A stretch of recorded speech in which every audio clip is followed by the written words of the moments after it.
Hare Krishna, Radhe Radhe. Welcome to my channel Laddu Gopal ji की सेवा ज्ञान भक्ति।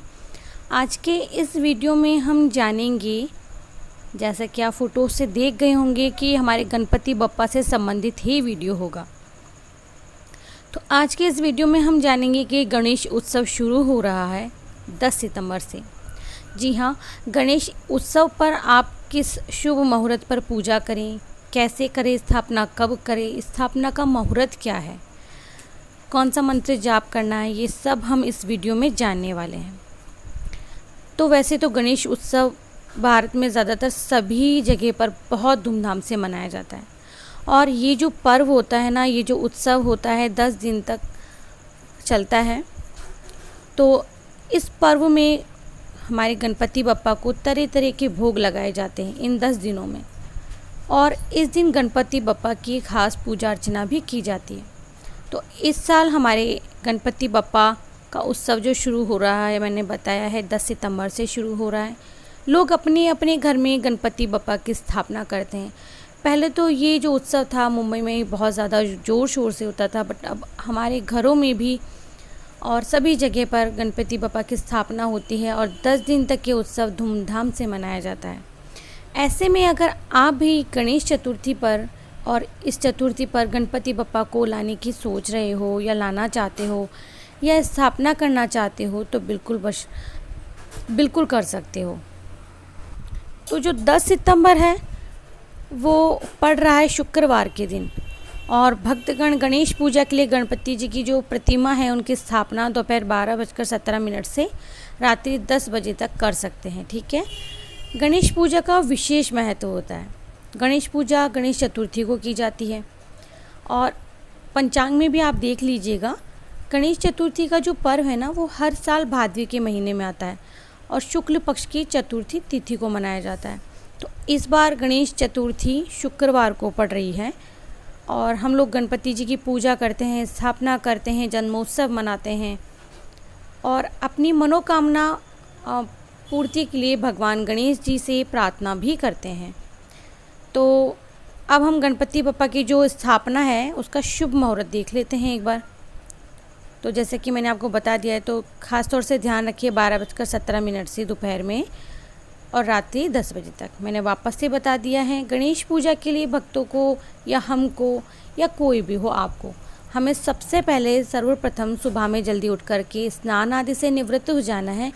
फिर स्नान आदि करना है, साफ़ स्वच्छ वस्त्र धारण करके जहाँ हम पूजा पाठ कर रहे हैं उस जगह को हमें साफ़ करना है। उसके बाद गंगा जल भी आप वहाँ छिड़क सकते हो।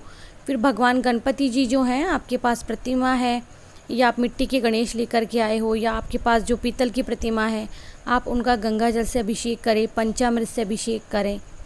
फिर आप उन्हें अक्षत, फूल, दूर्वा आदि अर्पित करें, उनके प्रिय भोग अर्पित करें, धूप दीप दिखाएं या धूप जलाकर धूप से आरती करें। जो आप जैसे जिस प्रकार से पूजा करना चाहते हैं आप उन्हें मोदक का भोग लगाएं और फिर पूजा के बाद में आप गणेश जी की कथा अवश्य सुनें।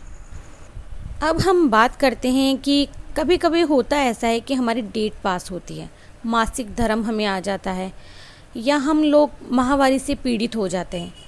तो कभी कभी ऐसा रहता है कि इतनी डेट के बाद में तो मैम हम लोग पूजा नहीं कर पाएंगे या 4-5 दिन ही है, इसके बाद तो डेट हो जाएगी। तो उनके लिए एक है कि आप गणपति स्थापना जो है घर में 5 दिन भी रख सकते हो, 7 दिन भी रख सकते हो और 10 दिन भी रख सकते हो। मैंने पिछले वीडियो में भी बताया है, आप वॉच कर सकते हो। फिर आप आखिरी दिन जो भी होगा, 5वां होगा, 7वां होगा या 10वां दिन होगा, आप धूमधाम से उनका विसर्जन कर सकते हो, घर में कर सकते हो। आजकल तो सब लोग घर में ही करते हैं। कोई भी बड़ा पानी का जो आप टब भरें, बाल्टी भरें, कुछ भी भरें, आप उसमें गणपति विसर्जन कर सकते हो मिट्टी के गणेश लाकर। ठीक है। तो वैसे तो हर महीने ही गणेश चतुर्थी आती है, लेकिन ये जो भादवी के महीने में शुक्ल पक्ष की चतुर्थी होती है ये विशेष होती है। हम इसे जन्मोत्सव के रूप में मनाते हैं, भगवान गणेश के जन्मोत्सव के रूप में। तो हम सब भी गणपति बप्पा को अपने घर लेकर आएँ और 10 दिनों तक उनकी सेवा करें। ये भी मानते हैं कि घर में गणपति बप्पा को लाने से वे घर के सारे विघ्न हर लेते हैं, सारे क्लेश हर लेते हैं। तो ये गणेशोत्सव की जो धूम है सबसे ज़्यादा मुंबई महाराष्ट्र में होती है, ख़ास तौर से वहीं पर सेलिब्रेट होता है। लेकिन अभी सभी जगह होता है, दूर दूर से गणेश भगवान के भक्त गणेशोत्सव को देखने के लिए आते हैं।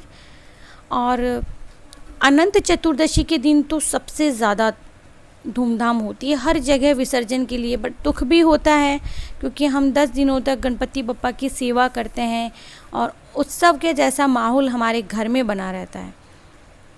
तो 10 सितंबर से आप भी तैयारी कर लीजिए बप्पा को अपने घर लेकर के आने की, स्थापना की। तो पूजा के कुछ नियम होते हैं, ज़्यादा तो नहीं होते बट कुछ नियम होते हैं जिन्हें हमें फॉलो करना होता है। जैसे कि बप्पा हमारे घर आए हैं, 10 दिनों तक भगवान गणेश जी हमारे घर में विराजमान रहेंगे। तो ऐसे समय में सबसे मेन जो बात होती है वो ये होता है, जब हमारे घर अतिथि आते हैं तो हम लोग क्या करते हैं ना, उनके सामने कोशिश यही करते हैं कि बहुत अच्छे से रहें, घर साफ़ सुथरा हो और अच्छी बातें हों, घर में सभी मिलकर एक साथ बात करें। तो बप्पा के साथ में भी यही है कि जब गणपति स्थापना हम लोग घर में कर रहे हैं तो बप्पा नहीं चाहेंगे ना घर में कलेश हो, गंदगी हो, साफ़ सुथरा नहीं हो, घर में बैठकर कोई भी किसी की चुगली करे या किसी की कोई भी निंदा करे।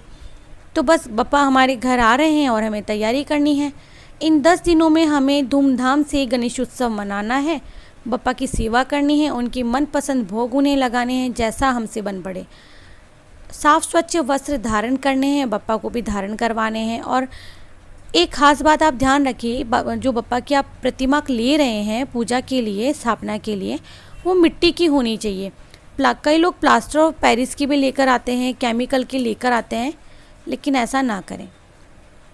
तो गणेश जी की प्रतिमा अगर आप ले रहे हैं तो मिट्टी की प्रतिमा वैसे भी बहुत ही शुभ मानी जाती है।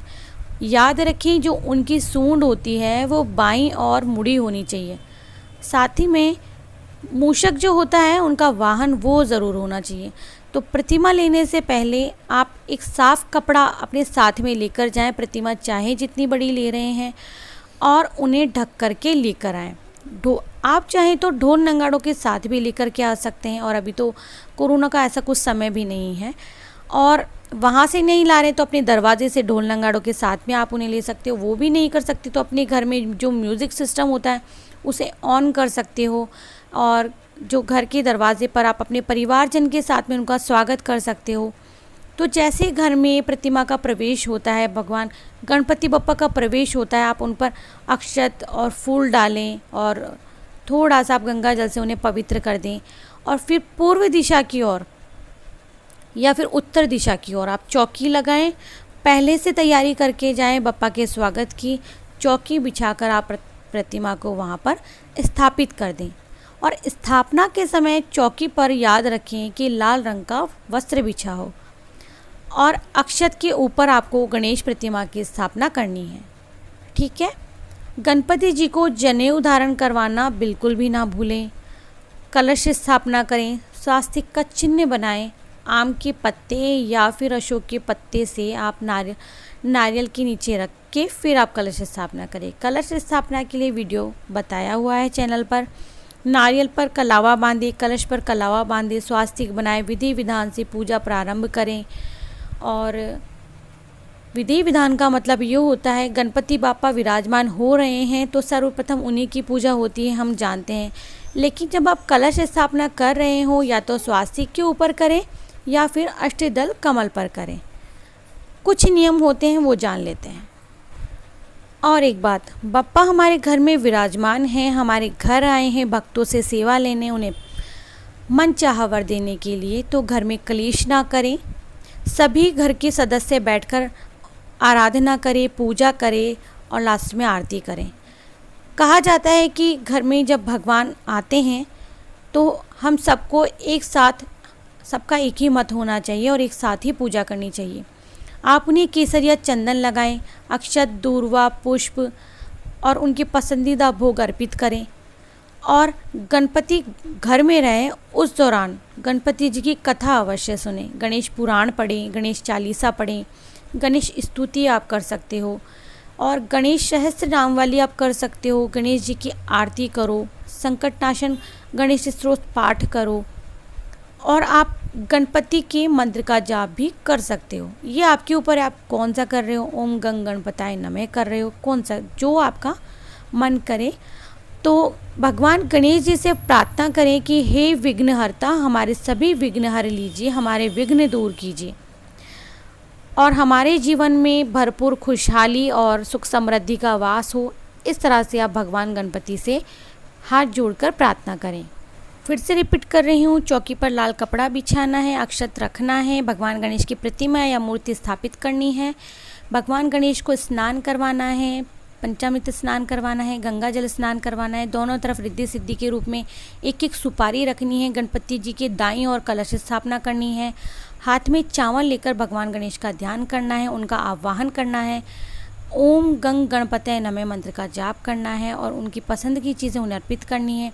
सिंदूर, केसर, हल्दी, चंदन, मूली, जनेऊ, लाल पुष्प अर्पित करने हैं, दूर्वा अर्पित करना है, मोदक अर्पित करना है, नारियल अर्पित करना है। सभी सामग्री प्रभु के सामने उनको अर्पित करनी है। आखिरी में आपको गणपति जी के 21, 11, 108 जितना आप लगा सके उतने लड्डुओं का भोग लगाना है और 5 लड्डू रखकर बाकी के जो लड्डू है आपको किसी भी गरीब में या जो असहाय उन्हें या ब्राह्मण को आप दान कर सकते हो। पूजा के आखिरी में आपको भगवान गणेश जी की आरती करनी है, दूर्वा अर्पित करनी है। ध्यान रखिए, दूर्वा 11, 21, 51, 108, 1008, 1051 आप जितना आप चाहें उतना चढ़ा सकते हो। दूर्वा घास के आप 11 जोड़े भी चढ़ा सकते हो गणेश जी को। और ध्यान रखिए कि जहाँ से आप दूर्वा तोड़ रहे हो ना, वहाँ गंदा पानी बहकर नहीं जा रहा हो। किसी साफ स्वच्छ स्थान से ही आप ये दूर्वा घास तोड़कर उन्हें अर्पित करें।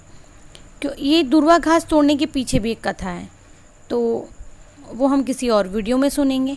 लेकिन कहते हैं कि अगर भगवान गणेश को प्रसन्न करना है ना, तो बस आप उन्हें उनका पसंद का भोग मोदक अर्पित कर दीजिए और दूर्वा घास अर्पित कर दीजिए, हमारे गणपति बप्पा प्रसन्न हो जाएंगे।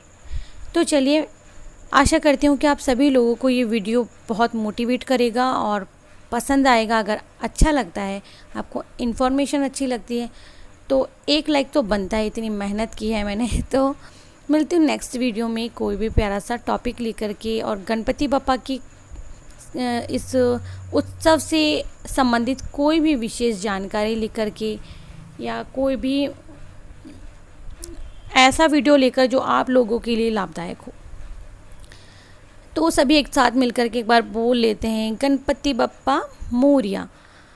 तो आप सभी तैयारी कर लीजिए, गणपति बप्पा आ रहे हैं आपके घर। तो चलिए, मैं मिलती हूँ नेक्स्ट वीडियो में, ज़्यादा समय ख़राब नहीं करूँगी। आप सभी लोगों को राधे राधे, जय श्री कृष्णा, गणपति बप्पा मोरिया।